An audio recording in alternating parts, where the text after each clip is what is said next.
Brother हम fasting कैसे करें, कब करें, और हम फास्टिंग में क्या ले सकते हैं, क्या नहीं ले सकते हैं। और आज इन तमाम सवालों का जो जवाब है आज मैं इस वीडियो में दे रहा हूँ आपको। इस टीचिंग को स्टार्ट करने से पहले मैं सबसे पहले आपको एक बात कहना चाहता हूँ। वचन में लिखा है, जब तक दूल्हा साथ में है बाराती कभी उपवास नहीं कर सकते, लेकिन जब दूल्हा अलग होगा तो बाराती उपवास करेंगे। ये बाइबल का एक ऐसा चित्र है जहां पर यीशु मसीह हमें समझा रहे हैं कि जब मैं इस पृथ्वी पर था उन दिनों में मैं तुम्हारे साथ में था, मैं तुम्हारा दूल्हा, लेकिन एक दिन मैं अलग हो जाऊंगा। और अब वो पिता के दाहिनी ओर जाके बैठा है मुर्दों में से जी उठ के, और अब वो हमारे साथ फिजिकली नहीं है। और ये वो दिन है जब हमें फास्टिंग करनी चाहिए, क्योंकि प्रभु ने कहा एक दिन आएगा जब दूल्हा अलग किया जाएगा, तब ये उपवास करेंगे। दूल्हा अलग हो चुका है, ये उपवास के दिन है। क्या कहा और एक चीज प्रभु ने कि मेरे आने से पहले नूह के दिन आएंगे, लोग खाएंगे पिएंगे और बहुत सारी पार्टी स्पिरिट में चलेंगे, शादी ब्याह संबंधी सब कुछ होंगे। दुनिया भले ही खाने पीने के दिन है उसके लिए, लेकिन हमारे लिए उपवास के दिन है। अजीब लगता है जब लोग अपने वीडियोस में सिखाते हैं कि आपको उपवास की नीड नहीं है, उपवास आपके लिए ज़रूरी नहीं है। अगर आप न भी करें, मैं आपसे हाथ जोड़ के विनती करता हूँ, ऐसे झूठे शिक्षकों की शिक्षा पर ध्यान न लगाएं। इनके साथ रहते हुए आप स्पिरिचुअली वीक हो जाएंगे। मैं कभी भी नहीं चाहता कि मैं कभी भी किसी की भी शिक्षा के विरुद्ध में बात करूं, क्योंकि मुझे लगता है कि हम अगर आपस में ही क्रॉस करेंगे एक दूसरे को तो मसीहत क्या सीखेगी। लेकिन रिसेंटली मैंने YouTube पे कुछ वीडियोस देखे जिसमें ऐसा सिखाया जा रहा था एक प्रचारक के द्वारा कि फास्टिंग इज नॉट इम्पॉर्टेंट। मैं आपको कहना चाहता हूं मेरे भाइयों मेरी बहनों, जीसस खुद फास्टिंग करते थे, एलिया, मूसा, बाइबल के बहुत बड़े बड़े आत्मिक लोग फास्टिंग करते थे। कैथरीन कुलमैन फास्टिंग करती थी। मैं आप सभी को कहना चाहता हूं संत पौलुस फास्टिंग करते थे। अगर आप इन दिनों में फास्टिंग नहीं रख रहे हैं तो मैं आपको बताना चाहता हूं आप कभी उस लेवल को टच नहीं कर पाओगे जो खुदावन ने आपके लिए रखी है। अब मैं बहुत सारे जो क्वेश्चंस हैं आपके, मैं उन सब का आंसर आपको इस वीडियो में देना चाहता हूं। ये टीचिंग है और ये वो सवाल हैं जो सालों से लोगों ने मुझसे पूछे हैं उपवास के बारे में। पहली चीज, हम फास्टिंग क्यों करते हैं, उसका रीजन क्या है? याद रखिए, कई सारे लोग फास्टिंग चमत्कार पाने के लिए भी करते हैं, मैं उन्हें गलत नहीं कह रहा, लेकिन आपका नंबर 1 रीजन जो उपवास करने का है वो होती है स्पिरिचुअल ग्रोथ, आत्मिक उन्नति। सबसे पहले इस बात को आप याद रखिए, कई बार जब हम प्रभु से पीछे होते हैं, जब आप देखते हो कि अब आप लोगों को सह नहीं पा रहे हो, आप स्ट्रेस ले रहे हो, आपकी जुबान आपके कंट्रोल में नहीं है, आपका कैरेक्टर जो है वो आपके हाथ में नहीं आ रहा, आप अपने आप से आगे निकल रहे हैं, जब आप देखते हैं कि आपके लाइफ में डिसिप्लिन गायब हो चुका है, मेन रीजन ये होना चाहिए फास्टिंग का, क्योंकि उपवास में शरीर क्रूस पे चढ़ता है और वापस स्पिरिट इस बॉडी को कंट्रोल करता है। फास्टिंग रखने का मेन रीजन ये होना चाहिए कि आपको प्रभु के करीब जाना है। कई सारे लोग जो हैं चमत्कार पाने के लिए फास्टिंग करते हैं। देखिए, मैं किसको गलत नहीं कह रहा, क्योंकि वचन में लिखा गया है जैसा जिसका विश्वास है वैसा उसके लिए हो जाएगा। कुछ लोग का ये फेथ है कि मैं उपवास के द्वारा पालूंगा, तो ओके, आप बढ़ सकते हैं, लेकिन मैं फिर भी कहता हूं उपवास जिस वजह से करना चाहिए उसका मेन रीजन है आत्मिक उन्नति, स्पिरिचुअल ग्रोथ, पवित्र आत्मा से परिपूर्ण होना, परमेश्वर के दान वरदानों से भरना। मैं आपको ये बात बताना नहीं चाह रहा था, लेकिन मैं आपकी उन्नति के लिए बता रहा हूँ। मैंने हमेशा जब भी फास्टिंग की, मैंने खुदा से एक ही चीज़ मांगी कि जो वचन मैं आज तक नहीं समझ पाता हूँ, मेरे लिए उन वचनों को खोल, ओपन कर। और प्रभु बड़ा विश्वास हो गया है, उसने मेरे लिए ये किया भी। फास्टिंग में आपको प्रभु से ये सारी बातें मांगनी चाहिए कि मेरे अंदर जो कठोरता है वचन के प्रति, मैं किसी बात को इग्नोर करता हूँ, या मेरे अंदर जो हृदय है कठोर है, प्रभु मुझे एक मांस का दिल दे, मुझे आत्मा से भर, मुझे अपनी तरह बना, मुझे आत्मा से परिपूर्ण कर, मुझे अपने वचन के ऊपर रेवलेशंस दे। आपकी फास्टिंग रखने का मेन रीजन होना चाहिए स्पिरिचुअल ग्रोथ, और स्पिरिचुअल ग्रोथ को एक दूसरा नाम है टू बी लाइक क्राइस्ट, यीशु की तरह बनना।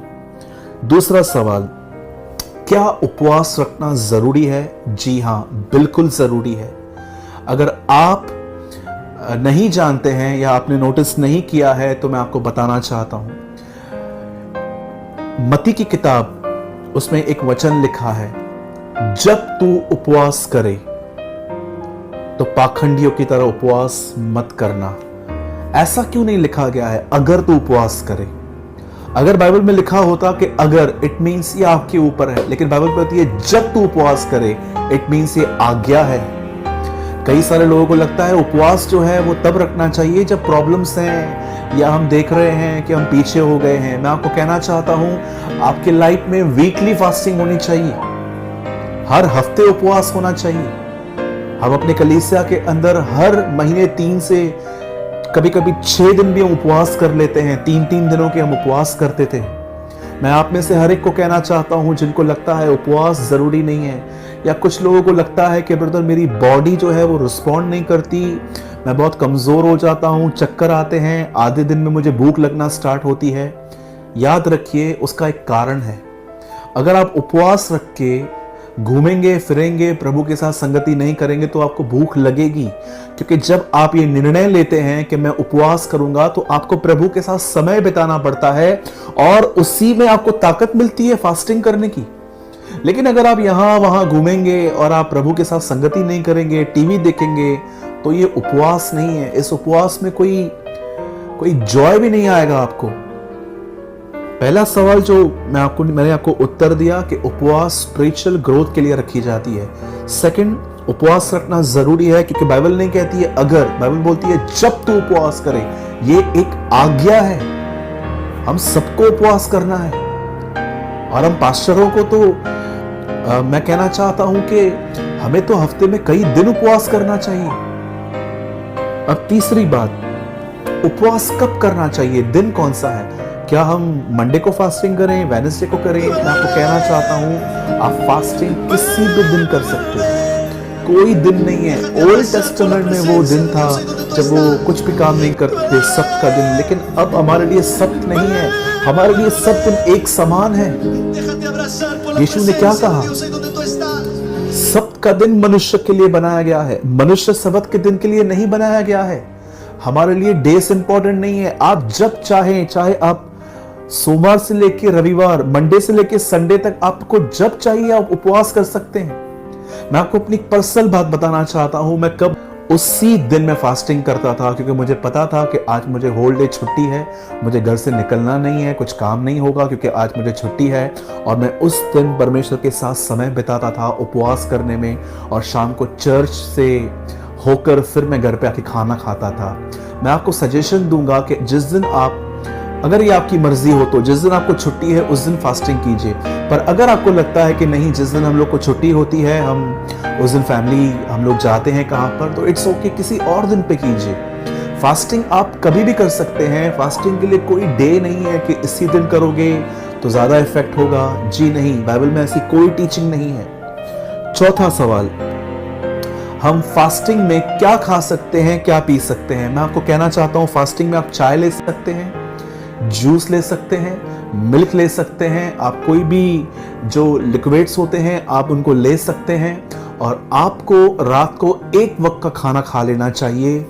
और अगर आप सुबह से फास्टिंग कर रहे हैं, जैसे आप उठ रहे हैं, तो आप एक चाय ले लीजिए, और उसके बाद भले आप दोपहर में चाहे तो एक और चाय या कॉफ़ी या जूस, जो भी आपको अच्छा लगता है आप ले सकते हैं। और आप रात को 8-9 बजे, 7 के बाद आप कभी भी आप अपने फास्टिंग को खोल सकते हैं, छोड़ सकते हैं, और आप एक मील का खाना आपको जो अच्छा लगता है आप खा सकते हैं, नो प्रॉब्लम। अब पांचवी चीज जो मैं आपको बताना चाहता हूं वो ये है, कितने दिन उपवास करना चाहिए। देखिए ये आपके ऊपर है। बाइबल में एक दिन भी फास्टिंग कुछ लोगों ने की, और आप देखते होंगे कि अलग अलग चीजें हैं। दानियल में आप पढ़ेंगे तो कुछ ज्यादा दिनों की फास्टिंग थी। एलिया ने 40 डेज की, जीसस ने 40 डेज की।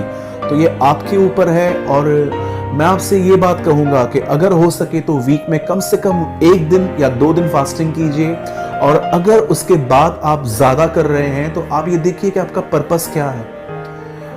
कुछ लोगों ने बाइबल के अंदर 7 दिन फास्टिंग की, 9 दिन फास्टिंग की, 21 डेज फास्टिंग की, 40 डेज फास्टिंग की। लेकिन याद रखिए, उन्होंने ऐसे ही फास्टिंग नहीं की, देयर वाज अ पर्पस। कुछ लोगों ने रेवलेशन पाने के लिए, ड्रीम का अर्थ जानने के लिए फास्टिंग की। कुछ लोगों के लिए प्रभु ने मिनिस्ट्री रखी थी। आपने देखा होगा जीसस ने मिनिस्ट्री स्टार्ट करने से पहले 40 डेज फास्टिंग की, मूसा ने 40 डेज फास्टिंग की। और बाइबल के अंदर जब भी लोगों ने लंबी फास्टिंग की तो याद रखिए, उन्होंने सिर्फ अपनी मर्जी से नहीं की कि बस आपने किसकी टेस्टिमनी सुन ली यूट्यूब पे तो आपने भी फास्टिंग की। नो, उनको परमेश्वर ने कमांड किया। एक नॉर्मल फास्टिंग होती है 1 दिन, जो हम सभी कर सकते हैं। लेकिन उसके बाद 3 दिन, 7 दिन, 9 दिन, 21 दिन, 40 डेज। आप ये देखिए कि आप जब वो फास्टिंग कर रहे हो तो उसके पीछे पर्पस क्या है। क्योंकि कई बार लोग जो होते हैं ऐसे ही किसी को भी सुन के फास्टिंग करना स्टार्ट करते हैं, फिर बीमार पड़ जाते हैं, वीक पड़ जाते हैं। और कई बार उनकी फास्टिंग में खुदावन से भी उन्हें कुछ नहीं मिल पाता, क्योंकि कोई पर्पस नहीं है फास्टिंग का। हाँ, अगर आपके पास कुछ पर्पस है, आप किसी चीज को इन दिनों में ढूंढ रहे हो तो, और आप प्रभु को कह रहे हो कि प्रभु ये 21 दिन, ये 7 दिन, ये 9 दिन, ये 40 डेज प्रभु मैं इस चीज के लिए जा रहा हूं, तो आपका पर्पस होना चाहिए। और एक चीज और, अगर आपकी हेल्थ आपको साथ नहीं देती तो अच्छा होगा आप एक ही दिन में फास्टिंग कीजिए। जैसे मैंने आपको एक रूटीन बताया, इन लंबी लंबी फास्टिंग करने से अगर आपकी तबीयत खराब हो रही है तो प्लीज आप सबसे पहले किसी चिकित्सक से, किसी डॉक्टर से सलाह लीजिए और वो क्या कहते हैं, क्योंकि बहुत ज़रूरी है, हमें अपनी हेल्थ को भी देखना है। जिंदा रहेंगे तो और फास्टिंग कर पाएंगे। अब एक आखिरी सवाल जो मेरा है, फास्टिंग में क्या करना चाहिए। याद रखिए, अगर आप फास्टिंग में प्रभु के साथ वचन नहीं पढ़ते, दुआ नहीं करते, उसकी आराधना नहीं करते, तो ये फास्टिंग नहीं है, ये एक डाइटिंग है। इससे सिर्फ आपका वजन कम होगा। मैं जब फास्टिंग करता हूं, मैं कई बार अपने कमरे में जब जाता हूं, परमेश्वर से बात करता हूं, चुप रहता हूं, प्रभु को सुनने की कोशिश करता हूं, वचन पढ़ता हूं, अन्य भाषाओं में बात करता हूं, प्रार्थना करता हूं, उसकी आराधना करता हूं, उसके उपकारों को याद कर करके उसे धन्यवाद देता हूं। कई बार उसके सामने गिरकर उसे सजदा करता हूं। कई बार उसकी विश्वास योग्यता, जो उसकी फेथफुलनेस है, उसको लेकर उसको प्रेस करता हूं। कई सारे लोग इस बात को नहीं समझते कि फास्टिंग जो है वो खुदा के साथ एक हो जाना है। हिंदी में कहते हैं उपवास, उपवास, ऊपरवास। जिस दिन आप फास्टिंग करते हो, आप अर्थ को एक मैसेज दे रहे हो, भले ही मेरी बॉडी यहां है पर मैं यहां नहीं हूं, आई एम इन हेवन, मैं ऊपर हूं। इसका अर्थ है उपवास करना। कई लोग कहते हैं ब्रदर हमारा जॉब है, हम कैसे प्रभु को सारा दिन समय दें। कोई बात नहीं, सुबह जल्दी उठिए, कुछ समय खुदा के साथ बिताकर फिर आप काम पे चले जाइए, फिर शाम को आइए, थोड़ा और समय बिताइए, फिर आप फास्टिंग को खत्म कर दीजिए। मैं आपको नहीं कह रहा हूं कि आप छुट्टी लेकर फास्टिंग करो, पर मैं आपको बताना चाहता हूं कि अगर फास्टिंग में आप प्रभु को समय नहीं देते तो आपकी फास्टिंग व्यर्थ है, डाइटिंग कर रहे हैं आप। मैं इसे फास्टिंग नहीं मानता, क्योंकि अगर आप फास्ट रख के प्रभु को ही टाइम नहीं दे रहे हो तो एक्चुअली आप सिर्फ एक नियम को फॉलो कर रहे हो। जैसे आजकल बहुत सारे जो लोग हैं, जो अन्य जातियों में भी हैं, जो फास्टिंग करते हैं, लेकिन वो कई बार जैसे मानते हैं उसे टाइम नहीं देते। ये फास्टिंग नहीं है। हम मसीहों के लिए सबसे बड़ी चीज यही है कि हम जब उपवास करते हैं तो हम खुदा के करीब जाने के लिए उपवास करते हैं। फास्टिंग जो है मेन चीज, फास्टिंग फेलोशिप लेके आनी चाहिए।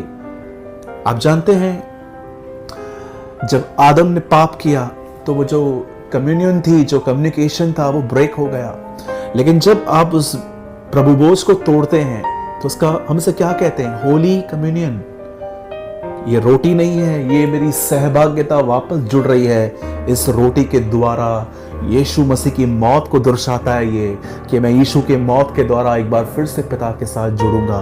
That's called holy communion. Fasting में प्रार्थना करें, वचन को पढ़ें, उसके उपकारों को याद कर करके। एक्चुअली ये तो डेली लाइफ होनी चाहिए हमारी, लेकिन फास्टिंग में तो ये हमें ज्यादा करना चाहिए। अगर आप फास्टिंग में प्रभु को टाइम नहीं देते, आप टीवी देखते हैं, आप घूम फिर रहे हैं, आपके पास समय भी है फिर भी आप नहीं कर रहे हैं, तो आपके फास्टिंग रखने का कोई मतलब ही नहीं है। मैं कई बार जब मैं पहले फास्टिंग करता था, मैं किसी भाई के शॉप पे जाता था या कुछ काम करता था, मुझे कई बार खुदा ने कहा कि सूरज तेरे पास 6 दिन है, तू उसमें निपटा, लेकिन तू इसी दिन पे सब काम करता है, तो फास्टिंग रखने का फायदा क्या हुआ? जरा सोचिए। और एक आखिरी चीज जो मैंने इसमें लिखी नहीं है, लेकिन मुझे लगता है मुझे आपको ये बतानी चाहिए। आपका उपवास पूरी तरह से कंप्लीट हो जाएगा अगर आप ये करेंगे तो जो खाना आपने छोड़ा है वो खाना किसी गरीब को दे दीजिए।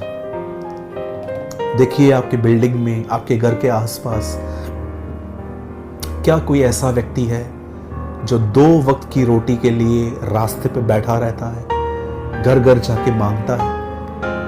या आपको लगता है कि आपकी नजर में कोई ऐसा व्यक्ति है जो बेचारा स्ट्रगल कर रहा है और बड़े तकलीफ में है, वो लोग मांग रहे हैं, उनके पास जाइए और जो 2 वक्त का खाना, 1 वक्त का खाना आपने छोड़ा, वो उन्हें अच्छे से देकर आइए। मैं उस उपवास से खुश होता हूं, यशायाह में लिखा है, जिसमें तुम दीन और दरिद्र की सुद्धि लो, उसके साथ मिलो। न्याय के दिन यीशु मसीह कहता है, मैं भूखा था, तुमने मुझे खाना खिलाया था। मेरे भाइयों, मेरी बहनों, ये सारे जो मैंने आपको बातें बताई, ये फास्टिंग है। मैं उम्मीद करता हूं कि आप में से बहुतों के क्वेश्चंस के आंसर आपको मिल गए होंगे कि फास्टिंग कैसे और कब करनी चाहिए। और अब मैं आप में से हर एक को कहना चाहता हूं कि यदि आप जितने भी लोग वॉच कर रहे हैं, मैं आप सबसे विनती करता हूं, प्लीज ये मत सोचिएगा कि मैं नेक्स्ट वीक से फास्टिंग करूंगा। कल से फास्टिंग कीजिए, कल का दिन कीजिए, फिर 2-3 दिन का गैप के बाद फिर से कीजिए।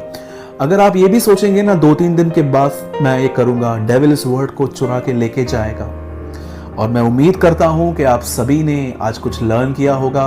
और हाँ, मैं हमेशा की तरह कहता हूं, आज भी मैंने फास्टिंग पर भी एक आर्टिकल लिखा है, जो कुछ एक और चीज़ मैंने ऐड की है उसमें, जो मुझे लगता है कि वो आपको लिखी हुई होनी चाहिए, क्योंकि वो बहुत इंपॉर्टेंट है।